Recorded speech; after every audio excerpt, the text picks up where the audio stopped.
Hi everybody, welcome back to Marie's Kitchen. I'm so glad you're here. Today we're making chocolate hazelnut biscotti, and to go with it, a homemade cappuccino using my brand new Casabrews espresso machine. Now Casabrews did send me this machine for free, so thank you so much to Casabrews for supporting my channel. It's a really great machine and I can't wait to share it with all of you.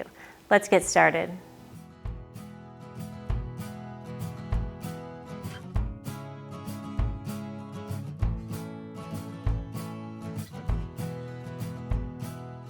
We'll start with the biscotti and then hop over and make our cappuccino. Biscotti is so easy to make. I've been making it for years. I've got a vanilla recipe on my website that is delicious, but this is a brand new recipe for chocolate hazelnut biscotti. To start, we'll need 1/4 cup. I use light olive oil. It's an extra light tasting olive oil. You could also use an avocado oil if you like. Next is 3/4 cup sugar. Then we'll add 2 eggs.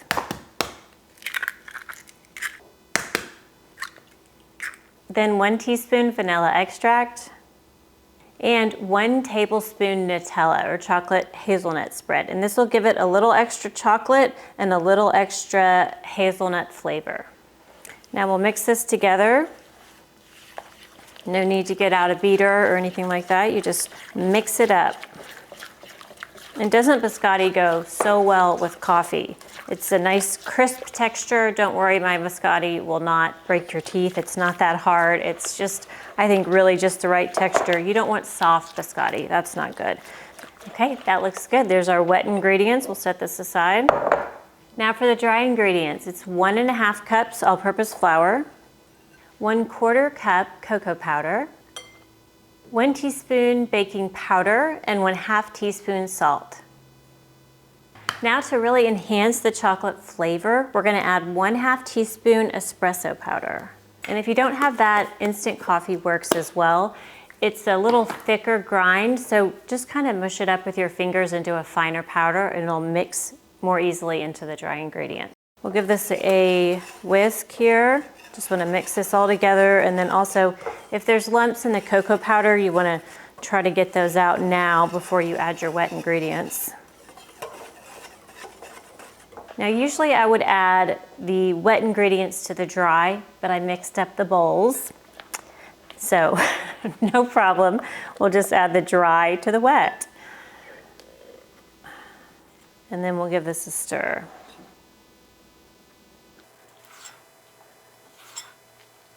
Now when it starts to come together, we'll go ahead and add our mini chocolate chips.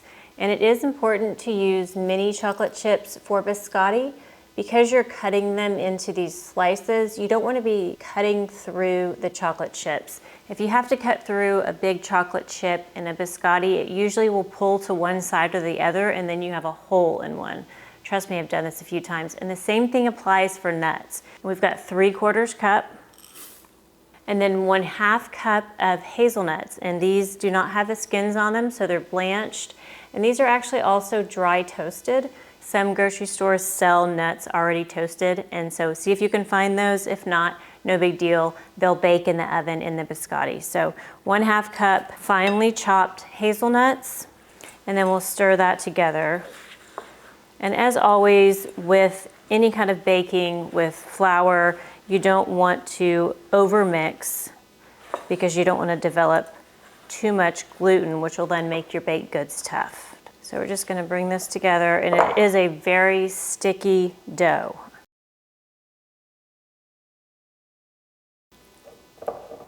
Okay, there is our biscotti dough.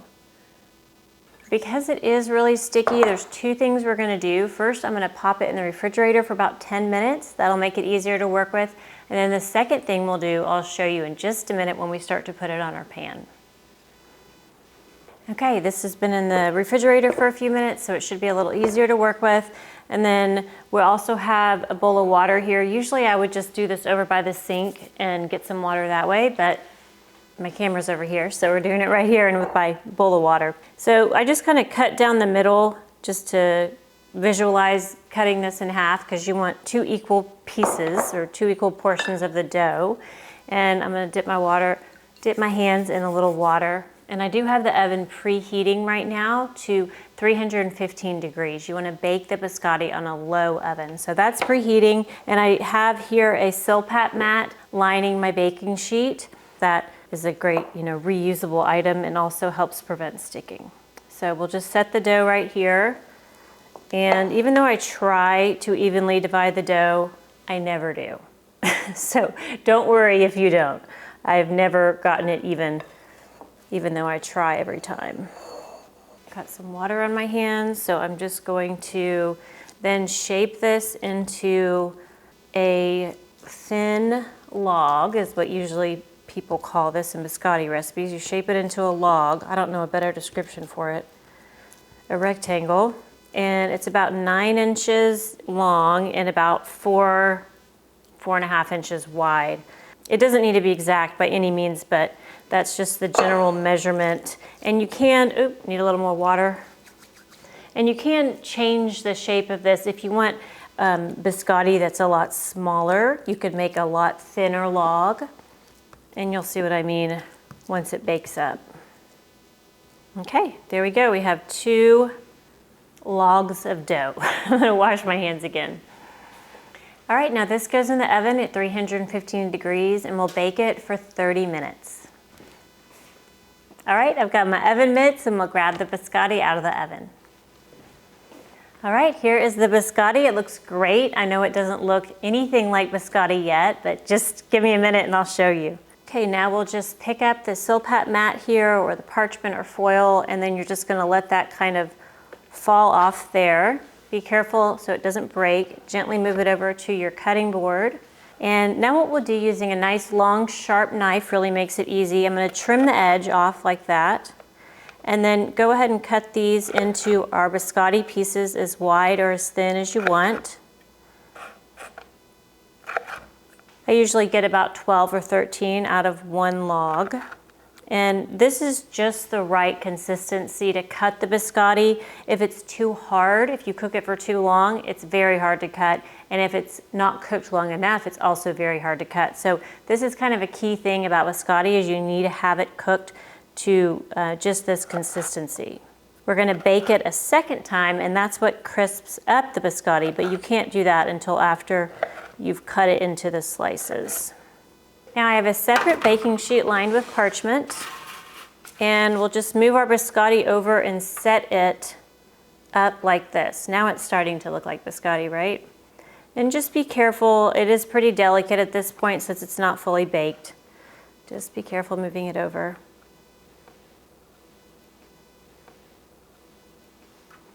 Set that on our cutting board.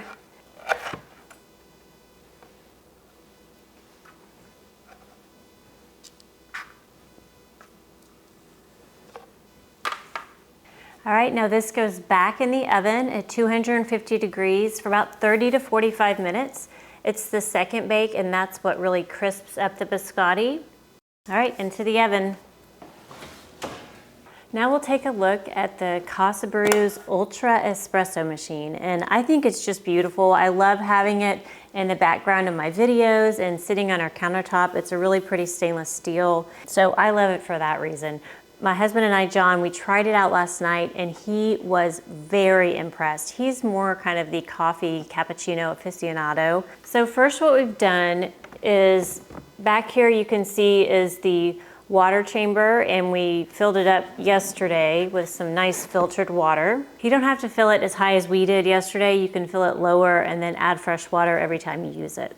Once you have the water in the chamber, then you'll plug it in and turn on the power button like that. And then when all the 1 cup, 2 cup water and steam buttons are all illuminated, you know it's ready to go. So I'm gonna make a single cup cappuccino with pre-ground coffee. I have some espresso here that's already ground, so you of course can grind your own if you like, but if you use the pre-ground, you wanna use this double wall filter. And you're just gonna pop that into the portafilter like this. To make the espresso, we'll take our coffee grinds and add that to the filter. Then we'll tamp that down so the coffee grinds just reach the max fill line. Now we'll insert the portafilter right here and give it a twist to lock it into place. Then we'll place our cup on the drip tray And since I'm making a 1 cup, I'll press the 1 cup button.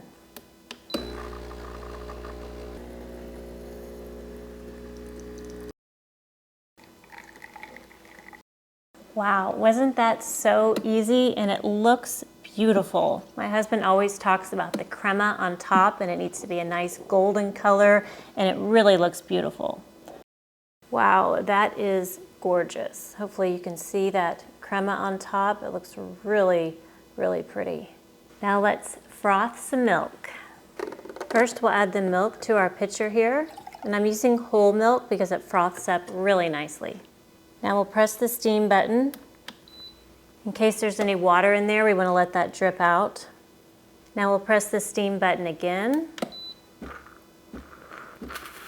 And that lets a little water out. It looks like we've got steam now, so we'll press it again.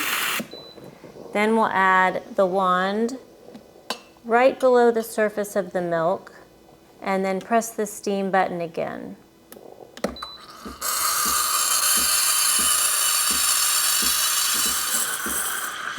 There we go, that's right. Okay, as the milk starts to fill up, you kind of move your cup down a bit just to get it right under the surface of the milk. And then when you have it where you want it, you just drop the wand down in the bottom, turn the steam button off, and then pull it out. And there we have some beautifully frothed, steamed milk. Oh, that's gonna be wonderful. Now we will give this a quick wipe right after using it. You want to make sure you keep the milk wand clean, and then we can turn that off. We're all done. Now I am not an expert on this, so I've still got a lot to learn, but I'm just going to pour some milk in there and then add a little foam on top.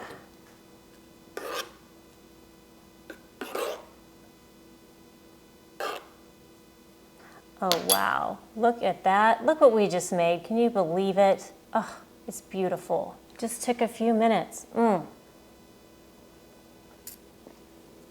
Delicious. I love it. And guess what? It didn't even wake up the dog. She's over there snoring right now. This is amazing. Love this Casabrews machine. It's really delicious.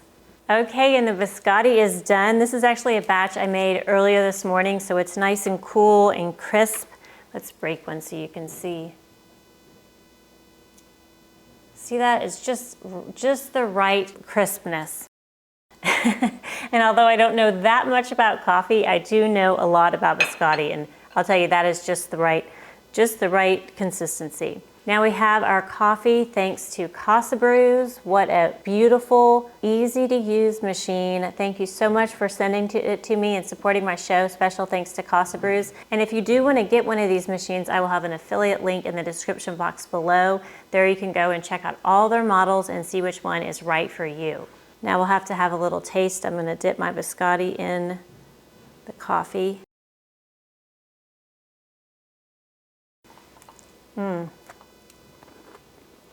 Oh my goodness.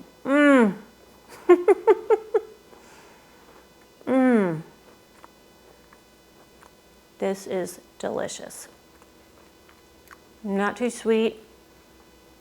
Wonderful chocolate flavor. And the hazelnuts are just right. It's so good dipped in the coffee.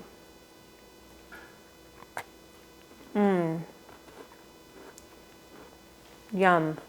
If you like this video, be sure to give us a thumbs up. It helps my channel so much. It's one of the biggest ways you can support my channel. Give it a like, hit that subscribe button, leave a comment, let me know what you think. Are you interested in the espresso machine? Do you think you might try the biscotti? I would love to hear your thoughts. For this recipe and more, head over to my website, mariesaba.com. There you can go and print out this recipe and all my recipes. And if you like, put them in a notebook and make your very own Marie's Kitchen cookbook for free. My goal is to give you some really easy recipes that turn out great every time so you can build some confidence in the kitchen and feel really inspired to share good food with people that you love. From my kitchen to yours, thank you.